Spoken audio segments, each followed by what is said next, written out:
আসসালামু আলাইকুম সম্মানিত ভিউয়ার্স। তো দেখেন এখানে একজন ভ্যান বিক্রেতা এক ভ্যানের ভিতর কত ধরনের ফল নিয়ে আসছে।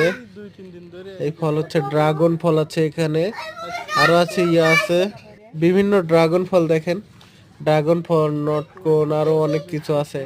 আর একই ভ্যানে আপনারা দেখতে পারবেন যে দেখেন এক সাইডে মাছ বিক্রি করতেছে। আপনারা বিশ্বাস করেন, এক আম, ফল, মাছ। দেখেন এটা অনেক দিন আগের একটা ভিডিও, তাই আপনাদের মাঝে আমি শেয়ার করলাম। যদি ভিডিওটা ভালো লাগে অবশ্যই কিন্তু সবাই কমেন্টের মাধ্যমে জানাবেন। আপনারা আসলে অবাক হয়ে যাবেন। দেখেন কিন্তু তাদের কাস্টমার কত, কাস্টমাররা কিন্তু বড় বড় মাছ নিয়ে যাচ্ছে। ইনি হচ্ছে, এর পরিচয় হচ্ছে ইনি আমার এক বড় ভাই, ইনি আমার প্রিয় বড় ভাই। দেখেন বড় একটা মাছ নিল, মাছটা বিক্রি করে দিল। সবাই আশা করি চ্যানেলটা সাবস্ক্রাইব করে দিবেন।